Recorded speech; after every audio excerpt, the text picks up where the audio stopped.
Friend, welcome to I exam academy. I exam academy में आपका स्वागत है। चलिए आज हम शुरू करते हैं। पहला क्वेश्चन है, कह रहे 101 और 120 के बीच कितनी अभाज्य संख्याएं हैं। सबसे पहले हम ये देख लेते हैं कि अभाज्य संख्या होता क्या है। देखिए, अभाज्य संख्या एक्चुअली अभाज्य नहीं है, ये है क्या, भाज्य है। भाज्य को हम कहते हैं कंपोजिट नंबर। क्या कहते हैं? कंपोजिट। क्या? कंपोजिट नंबर कहते हैं, कंपोजिट नंबर। अब ये कंपोजिट नंबर होता क्या है? कंपोजिट नंबर वो नंबर होते हैं जो एक नंबर में कम से कम दो फैक्टर होते हैं। मान लीजिए कोई संख्या है 4, तो इसमें कितने फैक्टर होंगे? 2। एक होगा 2 और एक होगा 2, यानी कि 2 दूनी 4। मान लीजिए कोई संख्या है, जैसे कि मैं लेता हूँ 6 संख्या में क्या होगा? एक तो यहाँ पे 2 और एक यहाँ 3, यानी इस पे भी क्या है, 2 फैक्टर है। कोई मैं संख्या ले लूँ, जैसे मैंने लिया यहाँ पे 7। इस 7 में क्या होगा? 1 होगा और यहाँ पे 7 होगा, यानी कि 1 और 7 हुआ, इसके अलावा कोई फैक्टर नहीं हुआ। तो ये संख्या हमारा क्या है? ये कंपोजिट नंबर नहीं है, यानी कि ये संख्या जो है ये हमारा भाज्य संख्या नहीं है। यानी कि एक को छोड़कर बाकी कोई भी दो फैक्टर आ जाए तो वो हमारा कंपोजिट नंबर यानी कि भाज्य संख्या होगा। मान लीजिए एक कोई संख्या मैंने मान लिया 8 लिया, तो 8 में कितने होंगे? 2 फैक्टर, एक हो जाएगा 4, एक हो जाएगा 2। मान लो 9 लिया, तो 9 लिया तो एक संख्या 3, दूसरा संख्या 3, 3 3 9। तो इस तरीके के हो जाएगा। मान लो 11 ले लेते हैं, 11 भाज्य है कि नहीं है? तो 11 संख्या में क्या होगा? 1 होगा और 11 होगा, यानी कि 1 और 11, तो 1 नहीं होना चाहिए, यानी कि 1 छोड़कर कोई भी दो भाज्य है तो वो संख्या क्या होगा? एक कंपोजिट नंबर होगा। तो इस तरीके से हमारे कंपोजिट नंबर कौन कौन से संख्या हो गया? वो हो गया क्या?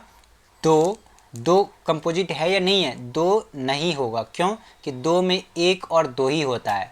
3 देखो, 3 भी नहीं होगा, 1 और 3 होता है। 4 देख लेते हैं, 4 है, ये क्या है? 4 कंपोजिट नंबर है, क्योंकि इसमें 2 फैक्टर हैं। कौन कौन से? 2 और 2।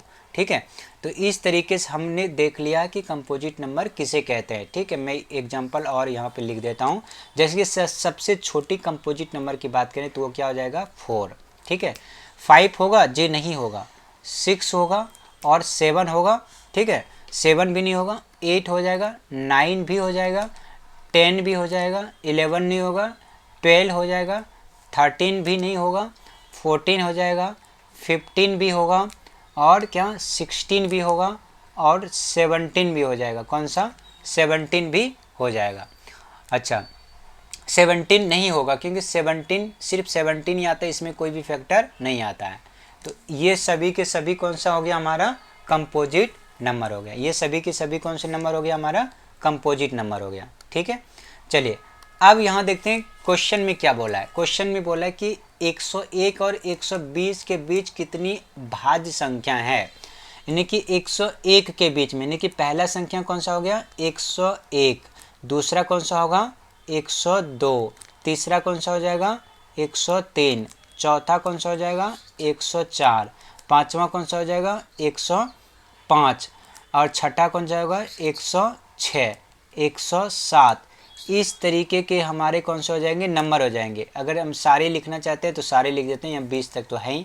तो अब यहाँ पे देखो, 107, 108, 109, 110, 111, 112, 113, 114, 115, 116, 117, ठीक है, 117, 118, 119। अब इसमें से आपको बताना है कि कौन सी संख्या क्या है, भाज्य संख्या है। तो अब देखो, ये कह रहे हैं कि 101 के बीच में, यानी कि 100 तो आएगा नहीं, 101 तो आएगा ही नहीं। इसके बीच में कौन सा है? 102 है, यानी कि इसमें 2 फैक्टर होगा, 51 और 2 हो सकता है, 103। अब इसको हम करके देखेंगे ये हमारा फैक्टर होगा कि नहीं। तो आप यहाँ पे देखिए, 103 किसके पारा में, अगर मैं इसको 3 से भाग करूँ, ठीक है, 3 3 9, तो ये हमारा क्या होगा? फैक्टर नहीं होगा, यानी कि 103 है वो फैक्टर किसी भी टेबल में नहीं होगा। क्या आप ये बता सकते हैं? तो नहीं होगा, ये हमारा कंपोजिट नंबर नहीं होगा। 104 होगा क्या? जी, 104 होगा। कैसे? 2 पंचे 10, 2 दूनी 4, यानी कि 2 के पारे में 104 आता है। 105 होगा क्या? 105 भी होगा। कहोगे किस में? 5 में होगा, 5 दूनी 10, 5 अंगा 5। 106 होगा क्या? 106 भी होगा, 107 नहीं होगा। 108 हो रहा है क्या, तो कहोगे जी 108 भी हो रहा है। 109 नहीं होगा, 110 होगा, 111 नहीं होगा। 112 हो रहा है क्या, 111 भी होगा। किस में होगा, देखो 3 के पाड़े में अगर मैं बात करूं तो 3 3 9 बचा कितना, 2, 3 7 21, यानी कि 3 के पाड़े में 111 डिवाइड हो जाया है, तो 111 भी हो रहा है और 112 भी हो जाएगा 2 के टेबल। 113 नहीं होगा, 114 होगा क्या, 114 भी हो जाएगा। 115 हो रहा है तो 115 भी हो रहा है। 116 हो रहा है, 116 यहाँ पे देखो 116 भी हो जाएगा, ठीक है। 117 यहाँ पे 17 होगा क्या, 117, 117 भी हो जाएगा, ठीक है। 118 होगा क्या, तो यहाँ पे आप यहाँ पे देख लें कि 118 होगा नहीं। 2 के पाड़े में अगर मैं बात करूँ यहाँ पे, तो देखो 2 के पाड़े में 118 आ जाएगा, कहोगे 2 पंचे 10, 2 9 18, ये हो रहा है। 119 हो रहा है, 119 भी हो रहा है। किसके टेबल में आ रहा है, 17 के टेबल में। 17 के टेबल में 119 आता है, इसका मतलब ये भी है। 116 तो हो ही जा रहा है क्योंकि 2 से कट जा रहा है।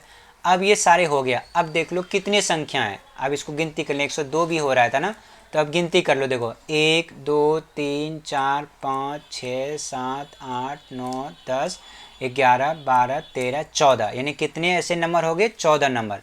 अब आंसर कौन सा है, ऑप्शन कौन सा है, दूसरा ऑप्शन, यानी कि ये हमारा आंसर हो गया, ठीक है। इस तरीके की हम इसको करते हैं। चलिए अगला प्रश्न देखते हैं।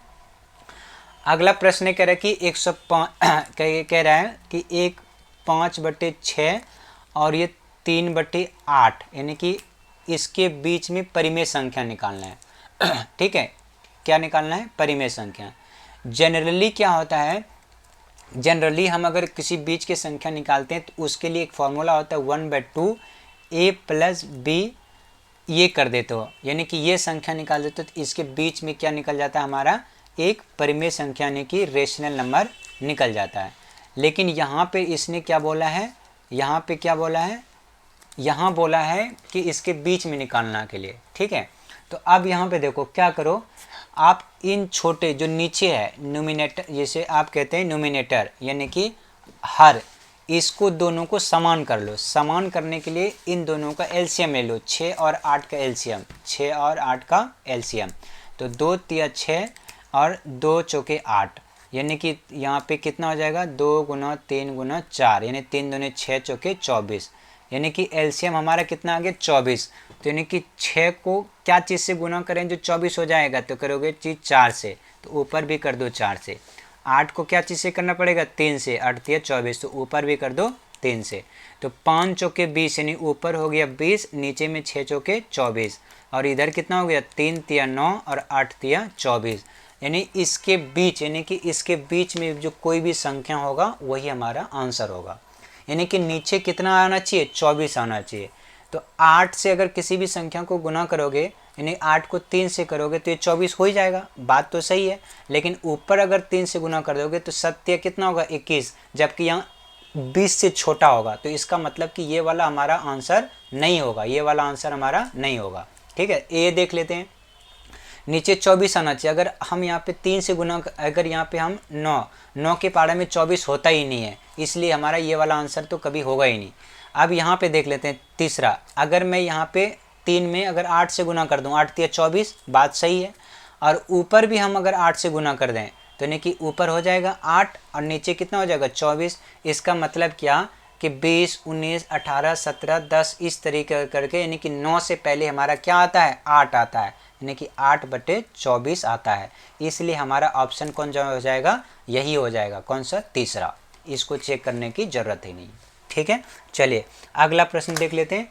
प्रश्न कह रहा है कि 504 ये है, यानी कि 504 है, कितना है, 540 इक्वल टू 2 पर पावर में कितना है p, गुना में 3 के पावर में कितना है q, गुना में 7 के पावर कितने हैं r। आपको निकालना है क्या, ये निकालना है, फाइंड आउट क्या करना है, वो फाइंड आउट करना है। तो अब यहाँ पे देख लीजिए क्या करना पड़ेगा, इसको आप क्या कर लो, फैक्टर निकाल लो, ठीक है। क्या कर लेंगे, फैक्टर। तो यहाँ निकाल लेते हैं, 504 है, इसको फैक्टर कैसे निकालते हैं, इस तरीके से। सबसे पहले 2 से, 2 दूनी 4, 2 पंचे 10, 2 दूनी 4, ठीक है। अब यहाँ पे देखो क्या होगा, फिर 2 से, 2 एकम 2, 2 दूनी 4, 2 छके 12, फिर 2 से, 2 2 छके 12, 2 तिया 6। अब फिर 2 से होगा नहीं, 3 से करेंगे, 3 दूनी 6, 3 एका में 3। अब यहाँ फिर देखिए 3 सते 21, फिर क्या चीज़ से करोगे 7 से, ये आ गया। अब यहाँ पे देखो दो कितने बार है, 2 कितने बार है आपके पास, तो कहोगे जी 2 जो है वो कितने बार है, 3 बार है। ठीक है, तो यहाँ पे लिख लोगे क्या, 2 कितने बार है, 3 बार है, यानी कि 2 पर पावर कितना हो जाएगा 3 गुना में 3 कितने बार है, 2 बार है, यानी 3 के पावर 2। 7 कितने बार है, 1 बार है, 7 के पावर 1। अब ये बराबर में हो जाएगा क्या, 2 पर पावर p गुना में 3 पर पावर q गुना में 7 पर पावर r। अब क्या होता है, देखो ये 2 है ना, ये 2 है, तो 2 के बराबर यहाँ लिख देंगे, यानी कि ये दोनों बेस सेम है, तो ये पावर इक्वल हो जाएगा, यानी कि 2 बराबर कितना हो जाएगा, 3 हो जाएगा, यानी कि जो p बराबर है वो कितना हो जाएगा 3। अब यहाँ पे देखो ये 3 है और ये 3 है, यानी कि q बराबर कितना हो जाएगा, ये q बराबर हो जाएगा हमारा कितना, 2 हो जाएगा, कितना हो जाएगा 2, यानी कि q बराबर हो जाएगा हमारा 2। अब यहाँ क्या बचा है r, तो ये r बराबर कितना हो जाएगा 1, तो यानी कि r बराबर कितना हो गया 1। अब हमें निकालना क्या है, ये निकालना है, क्या निकालना है ये, तो अब यहाँ पे लगा देंगे। ठीक है, देखो यहाँ पे हम अब लगा देंगे, क्या लगाएंगे भाई, p कितना निकला 3, तो यहाँ पे 2 गुना कर देंगे 3। अब यहाँ q कितना है 2, माइनस r कितना है 1, तो 3 दूना क्या हो गया, 3 दूना 6, प्लस में 2 माइनस में 1, यानी कि 6 2 कितना हो गया 8, 8 माइनस 1 कितना आ गया आंसर 7। कौन सा ऑप्शन है, ऑप्शन नंबर हमारा है तीसरा। ठीक है, समझ गए। चलिए अगला प्रश्न करते हैं। अगला प्रश्न है कुछ इस तरीके से, देखिए आपको बता दें, अगर कोई रूट है, मान लो कि ये रूट है, तो रूट में एक्चुअल मान होता है 1/2, यानी इसको हम इस तरीके से लिख सकते हैं। अगर कोई रूट है तो रूट का मतलब होता है पावर में 1/2। ठीक है, वही चीज़ मान लो कि अंदर रूट है और इधर में 3 है, तो इसका मतलब ये होगा कि रूट का मतलब 1/3, लेकिन जो ऊपर में 1 है ना, तो ये वाला जो यहाँ 3 है वो यहाँ पे 3 आ जाएगा, क्या आ जाएगा 3 आ जाएगा, यानी कि एक तो ऊपर, यानी कि देखिए एक्चुअल में क्या होता है, जो इधर होता है वो नीचे आता है, ये जो इधर होता है वो नीचे आता है, तो ये हो जाएगा यहाँ पे 1/3 जो बाहर होता है। ठीक है, और एक्चुअल में अगर ऐसे हो तो हम इसको ऐसे लिखते हैं। अब यहाँ देखिए, तो अब यहाँ पे क्या है, ये है, यानी कि ये है, तो इसको हम ऐसे लिख सकते हैं 8 कर पावर 4 और गुना में ये 3 को लिख सकते हैं 1/3। कैसे, क्योंकि ये वाला अभी हमने लिखा है, यहाँ इसको हमने सेम लिख दिया है और जो बाहर था उसको यहाँ पे गुना में लिख दिया है। अब यहाँ पे क्या करेंगे गुना, अब ये वाला पार्ट लिखेंगे, कितना है 125 पावर में 2 और गुना में लिखेंगे, ये जो 3 है ये हो जाएगा 1/3। अब यहाँ पे क्या है डिवाइड है, तो डिवाइड ऐसे लिख देते हैं, 4 के पावर क्या है 3 है, यहाँ पे रूट है, तो सिर्फ रूट को कैसे लिखेंगे 1/2, तो इसका मतलब यहाँ पे लिख सकते हैं 1/2। अब देखो, अब यहाँ पे ये हमारा हो गया। ठीक है, 8 पर पावर 4 और 1/3। ठीक है, अब यहाँ पे क्या होगा 125 पर पावर 2, 125 के पावर, यानी कि ये वाला कितना है 2 और 1/3। ठीक है, अब यहाँ पे देखो जो 8 है ये क्या है 8 है, तो इस 8 को हम कैसे लिख सकते हैं, तो कहोगे जी यहाँ पे 2 गुना 2 गुना 2 यानी 3 पर पावर हम क्या लिख सकते हैं 4 और गुना में 1/3, ऐसा लिख सकते हैं, बात सही है। और अगर हम इसको ऐसे ना लिखें तो हम ऐसे भी तो लिख सकते हैं 2 के पावर 3 और गुना में कितना होगा 4 गुना में 1/3, ऐसा लिख सकते हैं, कहोगे जी बिल्कुल लिख सकते हैं। उसी तरीके से 125 को हम कैसे लिख सकते हैं 5 गुना 5 गुना 5 यानी 3 बार 5, 3 बार 5 का मतलब होता है 5 के पावर 3 और गुना में कितना ऊपर होगा 2 और पावर में 1/3, यही हो जाएगा। और यहाँ पे भाग में यहाँ पे ये 4 है, तो 4 को हम ऐसे लिख सकते हैं 2 पर पावर 2 और गुना में ऊपर कितना होगा 3 और गुना में 1/2। अब देखो ये क्या क्या कट जाएगा, ये 3 कट गया, ये 3 कट गया, ये 2 कट गया। अब क्या बचा हमारे पास, ये बचा 2 के पावर 4 गुना में यहाँ पे बचा 5 के पावर कितना हुआ 2, और ये क्या है भाग है, भाग आ जाएगा क्या नीचे, यानी 2 के पावर 3, यानी ये हो जाएगा, कट हो जाएगा। तो अब यहाँ पे देखो क्या हो जाएगा, 2 के पावर 4 है, तो इसका मतलब क्या कि ये यहाँ से यहाँ कट जाएगा, सिर्फ यहाँ क्या बचेगा, 2 बचेगा, यानी 2 पर पावर 4 है, 2 पर पावर 3 है, यहाँ कट के सिर्फ क्या बचा, 2। तो यहाँ पे 2 गुना में 5 के पावर 2 है, यानी 25, इन दोनों से गुना कर दो कितना होगा, 25 दूनी 50। ये हमारा हो गया क्या, आंसर। 50 कौन सा ऑप्शन है, 50 पहला ही ऑप्शन है, तो हमारा कौन सा हो जाएगा, ऑप्शन नंबर फर्स्ट। ठीक है, चलिए अगला देख लेते हैं। अगला है, कह रहे कि दो संख्याओं का एलसीएम और एचसीएफ, यानी कि एक संख्या है जिसका कि एलसीएम कितना है, 1485, ठीक है, और इसका जो एचसीएफ है वो कितना है, 33 है। यदि उनमें से एक संख्या को 11 से भाग दिया जाए, यदि इनमें से कोई एक संख्या को किससे भाग दिया जाए, 11 से भाग दिया जाए, तो भागफल 9 और शेषफल 18 होता है। कह रहा है कि भैया देखो, दो संख्या कोई था, उन दो संख्याओं में से जो एलसीएम निकाला तो एलसीएम इतना आया, और उसका एचसीएफ निकाला तो एचसीएफ इतना आया। अब कह रहे हैं उन दो संख्या में एक ऐसा संख्या है जो अगर यदि इनमें से एक संख्या को अगर वो 31 से भाग देता है, 31 से अगर वो भाग देगा, ठीक है, तो भाग देगा तो भागफल कितने आ रहा है, 9 आ रहा है, और शेषफल कितना आ रहा है, 18 आ रहा है। समझ रहे हो, कहने का मतलब ये है कि इस तरीके से एक संख्या था, कैसे, यानी कि वो संख्या कोई था x, अब उस संख्या को 31 से क्या किया, भाग, 31 से भाग किया तो शेषफल कितना आ गया, 18 आ गया, और भागफल कितना आ गया, 9 आ गया। तो इसका मतलब ये वाला संख्या अगर इन दोनों को गुना करके ये वाला जोड़ दें तो ये वाला संख्या आ जाएगा। बात सही है, यानी कि 31 गुना अगर 9 कर दें तो 9 एका में 9, 9 तिया कितना हो गया, 27, और 18 इसमें जोड़ दें, 18 इसमें जोड़ दें, क्योंकि 31 को 9 बार पढ़ा होगा और यहाँ माइनस करने के बाद यही आया होगा। ठीक है, तो हमारा क्या आ जाएगा, 9 और 8, यानी कि 8 और 1 17 के 7 बचा कितना, 1, 7 1 8 1, यहाँ हो गया 9, और यानी कि 297। इसका मतलब होगा कि हमारा जो एक संख्या होगा वो कितना हो गया, 297। ठीक है, अब यहाँ पे देखिए, अब यहाँ पे ये कह रहा है कि एलसीएम इतना है, एचसीएफ इतना है, और एक नंबर हमारा कितना आ गया, यानी कि फर्स्ट नंबर हमारा कितना आ गया, ये आ गया, फर्स्ट नंबर कितना आ गया हमारा ये। तो दूसरा नंबर निकालना है, यानी कि सेकेंड नंबर आपको निकालना है। तो एक फॉर्मूला होता है, हमेशा याद रख लीजिएगा, क्या कि एलसीएम गुना एचसीएफ बराबर फर्स्ट नंबर, क्या फर्स्ट नंबर गुना में सेकेंड नंबर। हमेशा इस बात को आप कान खोल के और अपने कॉपी में नोट कर लीजिएगा, कान खोल कर सुन लीजिएगा और कॉपी में नोट कर लीजिएगा। ठीक है, ये क्या है, एलसीएम है, ये क्या है, एलसीएम। तो एलसीएम गुना एचसीएफ बराबर फर्स्ट नंबर गुना सेकेंड नंबर। एलसीएम कितना है हमारे पास, 1014 यानी कि 85, एचसीएफ कितना है, 33। ठीक है, फर्स्ट नंबर कितना निकला हमारा, 297। सेकेंड नंबर निकालना है तो x मान लेते हैं। अब ये x इधर मान लिया तो ये 297 इधर आ जाएगा, तो इधर आ जाएगा, तो इसका मतलब ये क्या हो जाएगा, भाग हो जाएगा, क्या हो जाएगा, भाग हो जाएगा। तो इस इधर में ले आया और क्या कर दिया, भाग में।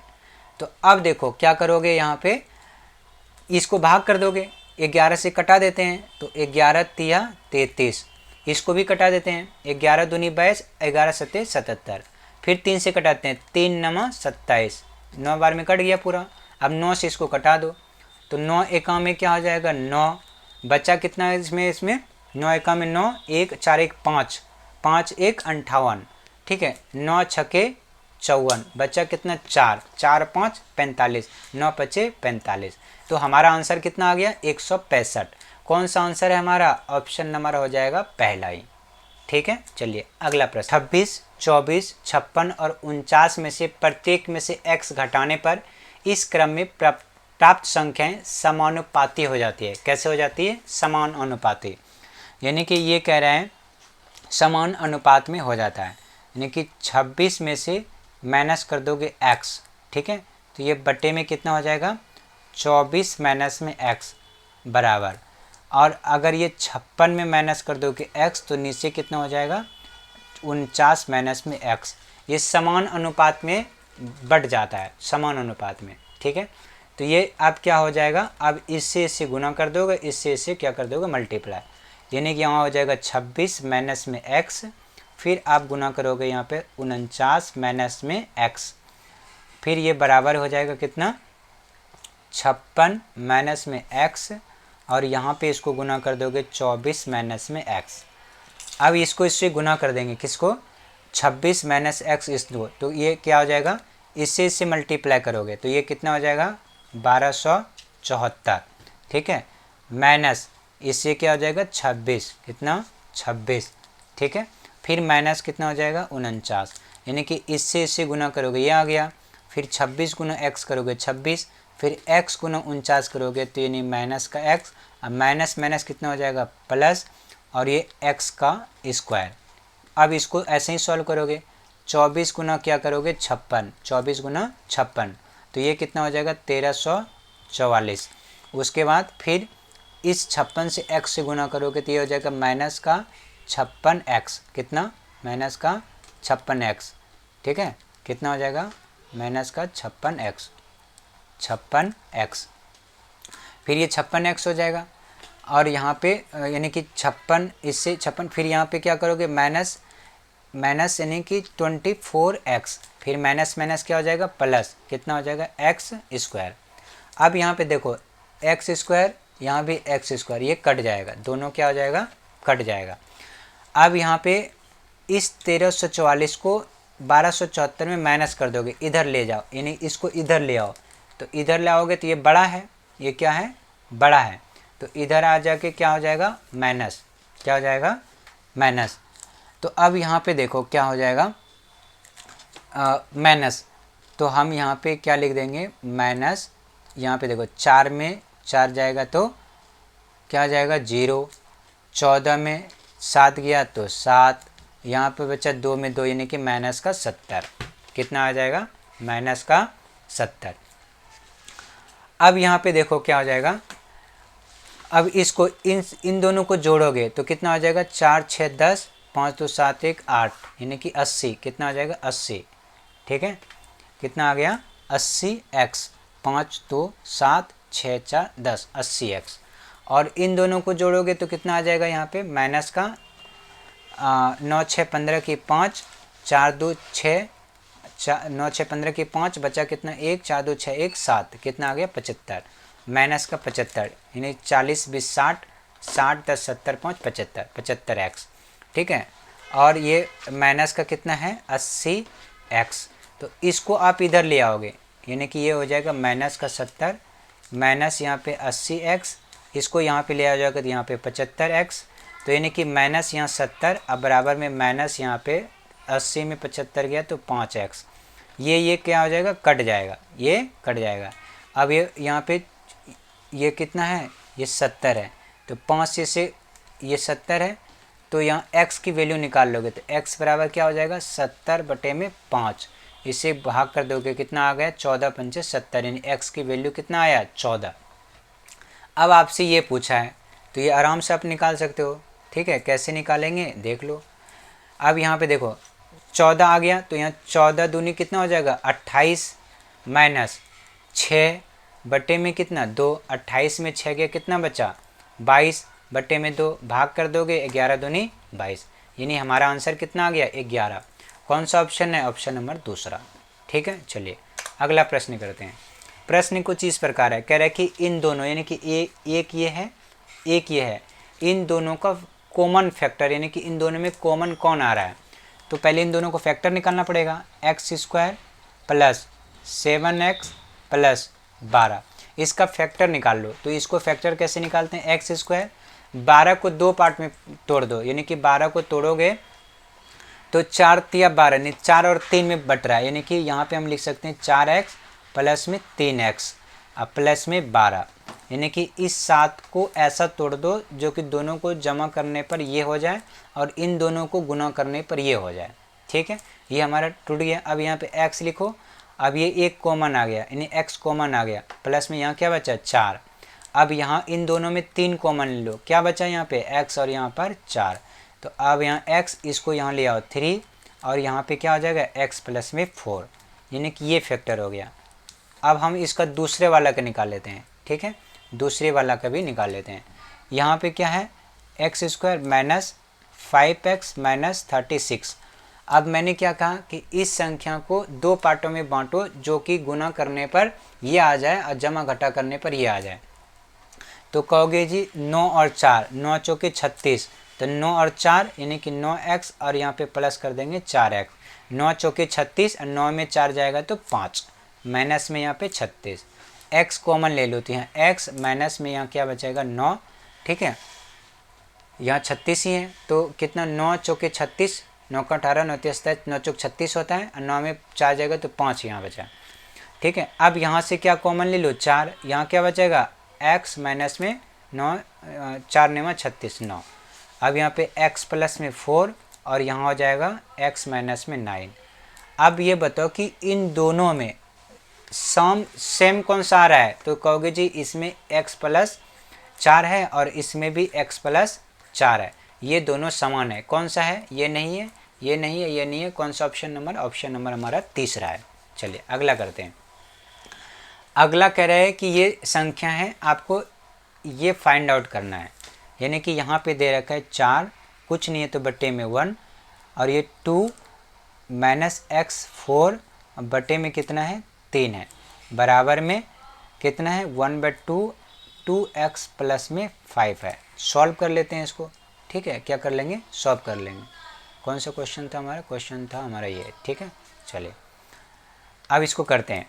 तो आप क्या करो, इससे गुना कर लो, 4 तिया कितना हो जाएगा 12, ठीक है। एलसीएम लेते हैं जब, तो इन 3 और 1 का एलसीएम लोगे तो 3, 4 तिया में 12, इससे गुना कर लोगे 2x कितना हो जाएगा यहाँ पे 2x, और ये माइनस है, यहाँ माइनस है तो माइनस माइनस क्या हो जाएगा प्लस, 4 दूनी कितना हो जाएगा 8, और इससे क्या कर लोगे यहाँ पे 2x प्लस में 5, नीचे कितना हो जाएगा 2। अब इसको क्या करोगे 12, यहाँ पे 12 8 8 कितना हो गया 20, 20 गुना 2 करोगे कितना हो जाएगा 40, माइनस 2 दूनी 4x बराबर 3 दूनी 6x प्लस 5 तिया 15, इतना आ गया। अब यहाँ पे 40 है, यहाँ पे मान लो 4x है, इसको इधर ले आओ तो यहाँ पे 6x हो जाएगा बराबर यहाँ पे 15, और यहाँ 40 माइनस कर दो कितना हो जाएगा माइनस माइनस प्लस, यानी माइनस का x, और यहाँ 40 में 15 जाएगा, 0 में 5 गया कितना बचा 5, यहाँ बचा 3, 3 में 1 गया कितना बचा 2, यहाँ पे माइनस, ये माइनस माइनस कट जाएगा, तो यानी कि 10, यानी कि अब यहाँ पे हम x की वैल्यू निकालना है, तो x बराबर क्या हो जाएगा 225/10, इसे कटा दोगे तो x की वैल्यू कितना आया 2.5। अब हमें ये निकालना है, क्या निकालना है ये, तो अब क्या करोगे 2 गुना 25 यानी 2.5, यानी कि इसे दोनों गुना कर दोगे तो 2.5 दूनी कितना होगा 5, तो इसका मतलब कि हम यहाँ पे क्या लिख सकते हैं 5, 5 प्लस में 1 6, अब बटे में कितना होगा 2, यानी 5 और 1 6 बटे में 2, यानी 2 तिया 6, हमारा 2 तिया 6, यानी कि हमारा आंसर 3। 3 कौन सा है, ऑप्शन नंबर तीसरा, ठीक है। चलिए अगला करते हैं।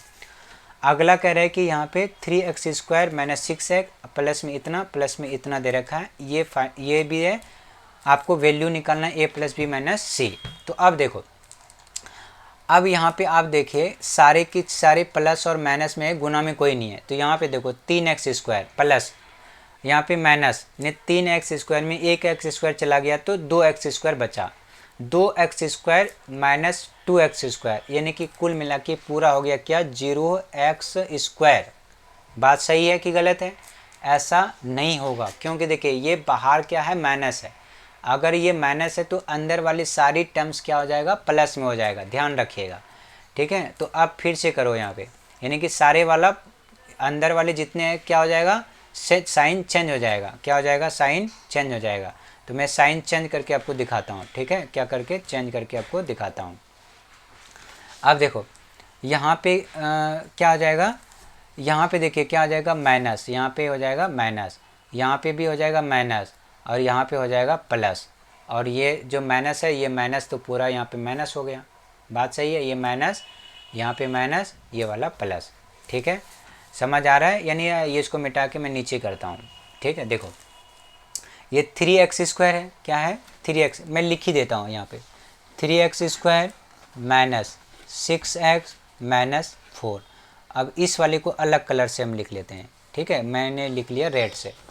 यहाँ पे प्लस कितना हो जाएगा 4x माइनस 3 माइनस x²। ठीक है, अब अगला वाला अगला कलर से लिख लेते हैं। देखो यहाँ पे माइनस है तो यहाँ पे हो जाएगा minus 5 plus minus minus x minus minus plus plus कितना हो जाएगा 2x²। ठीक है, इतना हो गया। बराबर में क्या लिखेंगे हम ax² प्लस में bx प्लस में माइनस में क्या लिखना पड़ेगा माइनस में c। तो अब देखो 3x², यहाँ पे माइनस x² नहीं, 3 में 1 गया कितना 2x², 2x² प्लस में 2x² कितने हो गए 4x²। बात सही है? चलिए अब यहाँ पे देखिए -6 प्लस 4, 4 में 6 गया -2 और -1 कितने हो गया -3x। अब यहाँ देखो -4 -3 -7 -5 यानी कि माइनस कितना हो गया 12। अब बराबर में कितना लिखोगे ax² प्लस में कितना लिखना है प्लस में 3x, क्या है 3x नहीं है ना, ये bx है, bx प्लस में c। तो इसका मतलब ये हुआ क्या कि ये जो a है ये क्या है a है, a बराबर कितना है 4 है। ये जो b है b बराबर कितना है -3 है। ये जो c है c बराबर कितना है -12 है। अब हमें ये निकाल लो। कह रहे a बराबर कितना है 4, b बराबर कितना है -3, c बराबर कितना है -12। तो अब इसको कर लेते हैं। तो यहाँ पे क्या हो जाएगा देखो प्लस माइनस माइनस यानी 4 में 3 गया कितना बचा 1, माइनस माइनस प्लस कितना हो गया 12, 12 में 1 जोड़ दोगे कितना होगा 13। ऑप्शन नंबर कौन सा हुआ तीसरा। चलिए अगला प्रश्न है, कह रहे कि x प्लस वाई कितना है 3 है और x² प्लस y² बराबर कितना है 29 है। आपको फाइंड आउट करना है ये कितना करना है ये। तो अगर मैं ये है इन दोनों को अगर स्क्वायर कर दूँ दोनों साइड यानी कि x प्लस वाई का भी स्क्वायर और प्लस 3 का भी स्क्वायर तो क्या हो जाएगा a प्लस बी का whole square, a² plus 2ab plus b² बराबर 3 तिया 9, यही हो जाएगा। ठीक है, अब यहाँ पे देखो ये x² इसको एक साथ लिख लेते हैं यानी कि x² प्लस y² प्लस में 2xy बराबर में 9 यानी इसका वैल्यू दे रखा है कितना है 29। यहाँ पे हम लिख सकते हैं 29 प्लस में 2xy बराबर में 9। इसको हम इधर ले आएँ तो यानी कि 29 में चला जाएगा 9, बचेगा 2x बराबर में यहाँ 0, 29 में 9 गया कितना बचा 20। ठीक है, तो इस 20 को हम क्या लिख सकते हैं, हम यहाँ लिख सकते हैं क्या xy बराबर 20 अब बटे में 2 यानी कि 2 यहाँ पे 10 यानी कि x और जो y की वैल्यू आ गया कितना आ गया 10। तो हम यहाँ पे x और y की वैल्यू कितना आ गया 10। अब यहाँ से देखो अगर मैं इसको सॉल्व करूँ इसको तो इस तरीके लिख सकते हैं x y और यहाँ पे y कट जाएगा तो यहाँ x और यहाँ x कट जाएगा और यहाँ y यानी कि ऊपर में x प्लस वाई लिख सकते हैं क्या x प्लस वाई और नीचे में एक्स वाई। अब यहाँ पे देखो x प्लस वाई की वैल्यू कितना है 3 है और एक्स वाई की वैल्यू कितना है 10 है। तो यानी कि हमारा रिजल्ट क्या आया 3/10। कौन सा ऑप्शन है 3/10 ऑप्शन नंबर चौथा। ठीक है, चलिए अगला प्रश्न करें। एक बेलनाकार पाइप की बाह्य तथा आंतरिक त्रिज्या है। ठीक है, बाह्य और आंतरिक। बाह्य और आंतरिक क्या होता है, जैसे एक बेलनाकार है मतलब कि मान लो कि ये इस तरीके से बेलना है। बेलनाकार में देखो क्या होता है कि अगर ये मोटा है यानी जो ये पाइप है इस तरीके से मोटा है, कितना है बहुत मोटा है, मान लो ये मोटा है ये भी मोटा है, ये बेलनाकार, बेलन सही से नहीं बना मैं बनाता हूँ दोबारा। यहाँ पे देखो ये क्या बना बेलन है, बेलन में ये क्या है पाइप है। तो ये जो पाइप की मोटाई है ये क्या है पाइप की मोटाई है, क्या है पाइप की मोटाई है, ये बेलन की पाइप की मोटाई है। तो बाहरी वाला अलग होगा और भीतरी वाला अंदर होगा, यानी कि इंटरनल और एक्सटर्नल। लंबाई दे रखा है कितना, 63 सेंटीमीटर। इसे बनाने में आयतन में निकालना है।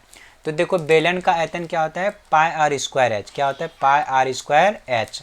लेकिन यहाँ आर 2 है, तो क्या करोगे आप, पाई की वैल्यू 22/7, आर की वैल्यू क्या लोगे, बड़ी आर स्क्वायर, यानी कि 16 के स्क्वायर मैंने छोटी आर स्क्वायर, छोटी आर स्क्वायर। एच कितना है, 63। अब इसे कटा दो, 7 निमा कितना हो जाएगा, 63। 22 16 के स्क्वायर करोगे कितना आएगा, 256। 15 के स्क्वायर करोगे कितना आएगा, 225। ठीक है, और गुना में कितना, 9। तो 22 गुना में 6 में 5 गया कितना, 1, 5 में 2 गया कितना, 3, गुना में 9। इन सबको क्या कर दोगे, मल्टीप्लाई। क्या कर दोगे, मल्टीप्लाई। तो मल्टीप्लाई कर लेते हैं, देखते हैं कितना आता है। तो 9 एकम 9 और 9 तिया कितना हो गया, 27। ठीक है, यानी कि 297 गुना में 11 करोगे, 297 गुना में कितना, 22 करोगे, कितना आ जाएगा, 9 दूना 18 की, 9 दूना 18 की 8।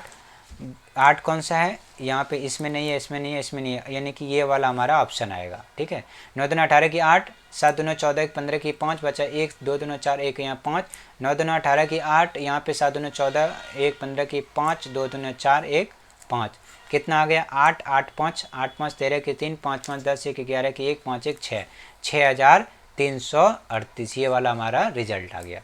चलिए अगला प्रश्न देखिए, कह रहे एक समचतुर्भुज। समचतुर्भुज क्या होता है, एक होता है समचतुर्भुज। समचतुर्भुज क्या होता है, एक रोम्बस होता है। रोम्बस क्या होता है, एक पतंग होता है। क्या होता है, एक पतंग। क्या होता है, एक पतंग। पतंग यानी कि एक काइट, इस तरीके से काइट होता है, आप जानते होंगे। इस तरीके से क्या होता है, काइट होता है। क्या होता है, काइट। क्या होता है, काइट। ठीक है, अब यहाँ पे देखिए क्या कह रहा है कि इस काइट में इसका जो परिमाप है क्या है, 100 मीटर है। तो अब काइट के सारे इक्वल होता है, यानी कि ये सभी क्या होगा, इक्वल। परिमाप क्या होता है, 4 इंटू साइड, साइड कितना है, x है, ये टोटल कितना है, 400। तो x की वैल्यू निकालोगे तो 400 बटे में कितना होगा, 4, यानी कि ये कट जाएगा, 100 आ जाएगा। यानी कि आपका ये जो साइड है, ये साइड कितने कितने आ गया, 100 100, यानी कि ये भी 100, ये भी 100, ये भी 100 और ये भी 100। अब कह रहा है एक विकर्ण, यानी कि ये जो विकर्ण है, यानी यहाँ से यहाँ इसको बोला जाता है विकर्ण, और यहाँ से यहाँ जो ये है आपका, ये भी क्या बोला जाता है, विकर्ण बोला जाता है। ये क्या है, आपका पतंग है। इसी तरह से पतंग होता है ना, इसी तरह से पतंग होता है, आप जानते हो, इसी तरह से क्या होता है, पतंग होता है। तो अब देखो ये 100 सभी है। अब यहाँ कह रहे हैं कि यहाँ से यहाँ तक जो दूरी है कितना, 160 है। तो इसका मतलब कि पूरा यहाँ से यहाँ 160 है, तो ये वाला कितना होगा, 80 होगा, और ये वाला भी कितना होगा, 80 होगा। ठीक है, तो ये 80 है, ये भी 80 है। अब ये इसका कह रहे हैं खेत जो है, यानी कि उसका जो पूरा क्षेत्रफल वो निकालना है। ठीक है, तो ये 80 है। तो अब यहाँ पे देखो ये जो रोम्बस है, रोम्बस का जो क्षेत्रफल होता है ये होता है 1/2 D1 इंटू D2, यानी कि समचतुर्भुज का क्षेत्रफल होता है ये, क्या होता है, 1/2 D1 बटे D2। ठीक है, अब यहाँ 1/2 तो आ गया, D1 यानी एक जो है, यानी यहाँ से यहाँ तक की जो दूरी है वो तो दे रखा है कितना, 160 मीटर। D2 निकालना पड़ेगा, यानी कि ये वाला यहाँ से आपको निकालना पड़ेगा। तो ये कैसे निकालेंगे, ये देखो यहाँ पे 100 है, यहाँ पे 80 है, तो ये निकाल लोगे। ये कैसे निकलेगा, पैथागोरस थ्योरम से, यानी कि कर्ण का स्क्वायर, यानी कि 100 का स्क्वायर माइनस लंब का स्क्वायर, यानी कि 80 का स्क्वायर, बराबर में ये वाला साइड हो जाएगा, ये वाला साइड हो जाएगा। ठीक है, तो यानी कि 100 यानी कि 10,000, 10,000 यहाँ टोटल कितने हो गए, 10,000, और यहाँ कितना हो गए, 88 64, कितने, 6,400, माइनस कर दोगे कितना आ गया, 3600, यानी कि कितना आ गया, 36, यानी कि ये वाला जो वैल्यू आ गया आपका 60 आ गया, कितना, 60। तो यानी कि ये वाला क्या हो गया हमारा, 60। तो यानी कि आधा 60 हो गया, तो पूरा कितना हो जाएगा, तो कहोगे 120, यानी कि ये भी 60, ये भी 60, यानी कि टोटल कितना हो गया, 120, यानी कि ये आ गया हमारा 120। अब इसको क्या कर दोगे, 280, यानी कि ये कट गया, 2 अट्ठे 8 दूना 16, तो यानी कि 80 गुना में 120 कर दोगे, 12 अट्ठे 96 00, 9600 आपका आंसर। कौन सा आ गया आंसर, आंसर नंबर हमारा चौथा। ठीक है, चलिए अगला प्रश्न करते हैं। किसी समलंब का परिमाप, किसी समलंब है, समलंब देखो क्या होता है कि इस तरीके से होता है समलंब, ये क्या होता है, समलम होता है, यानी कि ये वाला यहाँ से ये दूरी है, ये वाला यहाँ से ये दूरी है। समलम को कहते हैं ट्रेपेजियम, और इसको कहते हैं हमारा हाइट। क्या कहते हैं, हाइट, या फिर इसी को हिंदी में कहते हैं लंब। क्या कहते हैं, लंब। कह रहे इसकी जो दूरी है, यानी यहाँ से यहाँ दूरी है 25, तो इसका मतलब ये भी कितना होगा, 25 होगा। अब कह रहे उसका क्षेत्रफल, ये जो किसी समलम का परिमाप, इसका जो परिमाप है, ठीक है, परिमाप 188 दे रखा है। इसका जो क्षेत्रफल है, समलम का क्षेत्रफल, वो 1600 कितना है, 25 सेंटीमीटर दे रखा है। यदि समांतर भुजाओं के बीच की दूरी, यानी इसकी बीच की दूरी कितना है, 25 सेंटीमीटर है, तो इसकी असमांतर भुजा, ये दोनों समांतर, यानी कि ये ए है और ये बी है, ये दोनों समांतर है, ठीक है। आप करें तो इसकी असमांतर, असमांतर यानी कि ये और ये, यानी ये x है तो ये क्या है, y है। इनकी दूरी निकालना, इन दोनों का जोड़ निकालना है, यानी कि आपको निकालना है x प्लस वाई कितना रिजल्ट आएगा ये। तो आप देखो कह रहे हैं इसका परिमाप दे रखा है, परिमाप क्या होगा, a प्लस बी प्लस में x प्लस में y, ये आपका परिमाप, यानी कि चारों साइड, यानी ये चारों साइड परिमाप होता है। ये कितना दे रखा है, 188, ठीक है। अब देखो उसका क्षेत्रफल दे रखा है, कितना दे रखा है, 1625। तो अब इसका जो क्षेत्रफल होता है वो क्या होता है, देखो इसका क्षेत्रफल होता है, यानी कि जो समलम का क्षेत्रफल होता है वो होता है 1/2 सम ऑफ पैरेलल साइड, यानी समांतर चतुर्भुजाओं, समांतर भुजाओं का योग, यानी समांतर भुजा a प्लस बी है तो ये क्या हो जाएगा, a प्लस बी, गुना में ऊंचाई यानी कि हाइट। ये दे रखा है कितना, 1625 दे रखा है, कितना दे रखा है, 1625। अब यहाँ पे देखो 1/2 और यहाँ पे देखो ये भुजा, यहाँ ये नहीं दे रखा है, यानी a प्लस बी दिया ही नहीं है। हाइट दे रखा है कितना है, 25, यानी ये 25 है, बराबर में 1625। तो अब इसको कटा दोगे, किसको कटाओगे भाई, 25, ये गुना में तो इधर आके भाग में होगा, यानी कि a/b डिवाइड बाई 2, और ये 1625 बटे में कितना होगा, 25, इसे भाग करोगे 25, तो 25 पंचे कितना हो जाएगा, 125, 25 छके 150, ये कितना यहाँ पर 12, तो 12 125, 25 पंचे 125 यानी कि 65। अब ये 2 इधर आ जाएगा, यानी कि a प्लस बी, तो 65 गुना 2 हो जाएगा कितना, 130, यानी कि a प्लस जो b आ गया वो कितना आ गया, 130। x प्लस वाई हमें निकालना है, तो यानी कि x प्लस वाई यहीं रहने देंगे, बराबर में 188 माइनस में हो जाएगा 130। तो 8 में 3, यहाँ 8 में 3 गया, कितना बचा 5, 8 में 0 8, 8 में 3 5, 1 में 1 0, कितना आ गया 58। कौन सा ऑप्शन है, ऑप्शन नंबर हमारा हो गया ये चौथा, ये नहीं है, कौन सा है, चौथा, ये वाला ऑप्शन, ये नहीं, ये नहीं, ये नहीं, कौन सा, चौथा। अगला प्रश्न देखिए, कह रहे कि ए बी सी में ए बी बी सी है, यानी कि एक ट्रेंगल है, इस एक तरह के क्या है, एक ट्रेंगल है। ये नहीं बताया कि कौन सा ट्रेंगल है, राइट एंगल ट्रेंगल है, ये कौन सा ट्रेंगल है, बस ये कह रहा है ट्रेंगल है। तो ये मान लेते हैं कि इस तरीके से एक क्या है हमारा, एक ट्रेंगल है, क्या है ये, ट्रेंगल है, ठीक है। तो अब यहाँ पे देखिए क्या है, ये ट्रेंगल है। अब यहाँ पे थोड़ा सा इसको थोड़ा मिटा के और फिर इसको सही से करते हैं, ठीक है। अब यहाँ पे देखिए क्या है, ये ट्रेंगल है, ये क्या है, ट्रेंगल है। इस ट्रेंगल में कह रहा है कि ए बी सी, यानी कि ए है, ये क्या है, बी है, ये क्या है, सी है।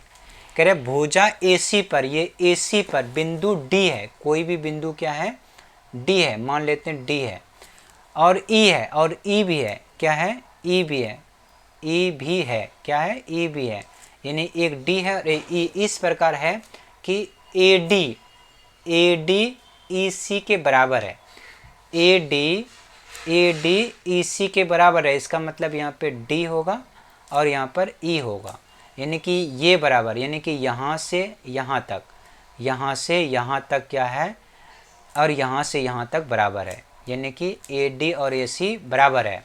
तो नहीं, इसका मतलब कि ये वाला यहाँ ये हो जाएगा और ये वाला यहाँ हो जाएगा। अब आपसे पूछा, इसका मतलब होता है सर्वांगसम, ठीक है, कॉन्ग्रेंट। तो बताना है कि कौन सा होगा, ए बी ई बराबर बी सी डी, यानी कि जो एंगल ABE है, यानी कि जो एंगल ये है क्या BCD इसके बराबर है, तो ये तो नहीं है, ठीक है, ये नहीं है। ऑप्शन नंबर ये देखिए, ठीक है, ऑप्शन नंबर कौन सा है ये देखिए, कह रहे AABC यानी ABE यानी ये वाला एंगल CBD यानी कि एंगल जो ये ABE ये इसके सर्वांग है, ये बताया है, ठीक है। तो आप यहाँ पे अगला देखिए BDC यानी कि ABE BDC ये वाला तो एंगल होगा ही नहीं, ये वाला एंगल नहीं हुआ तो ये वाला भी एंगल नहीं होगा। DBC यानी कि यहाँ D है, यहाँ B है, यहाँ C है, और यहाँ पर CBD यानी कि एंगल हमारा यही हो जाएगा दूसरा। कौन सा हो जाएगा? दूसरा। समझ गए? ठीक है। तो अब यहाँ पे देखिए क्या हो जाएगा हमारा CBD यानी कि ABE और CBD दोनों क्या है? कॉन्ग्रेंट है। ABE और CBD यानी कि ये दोनों हमारा क्या हो जाएगा? कॉन्ग्रेंट है। समझ गए? तो ये हमारा यहाँ पर ये ख़त्म हो गया। ठीक है, चलिए मैं आशा करता हूँ। अब आगे भी प्रश्न है क्या? हाँ, आगे भी प्रश्न है, चलो ये कर लेते हैं। कह रहा है कि भुजाओं वाले एक सम बहुभुज के सभी आंतरिक कोणों का योग इतना है। तो आंतरिक कोणों का योग है, इसका महत्व निकालना है। तो देखिए आंतरिक कोणों का योग का फॉर्मूला निकालने का ये है n-2 गुणों में 180। ये आंतरिक कोणों का योग निकालने का फॉर्मूला है। जबकि कितना दे रखा है? 1800 दे रखा है। तो 18 चला गया एक बार में और 0 कट गया, यानी कि यहाँ कितना आ गया? n ये 10 और ये माइनस है तो इधर आ गया कितना? 2, यानी कि ये हो गया कितना? 12। तो यहाँ 12 है, 12 + 4 करोगे कितना आएगा? 16/2, 2 8 16। कौन सा ऑप्शन है? ऑप्शन नंबर हमारा तीसरा है। ठीक है, तो ये 45 क्वेश्चंस थे। ठीक है, यानी कि 45 यानी कि 15 क्वेश्चंस थे। मैं आशा करता हूँ कि ये 15 क्वेश्चंस आपको समझ में आ गया होगा और मैं आपको समझाने में सक्षम रहा। और आप इस चैनल को कृपया लाइक, शेयर और सब्सक्राइब जरूर कर लीजिएगा। मैं 2021 में जितने भी मैथ्स के क्वेश्चंस पूछे गए थे सारा ही आपको करा दिया करूँगा। ठीक है, थैंक यू फॉर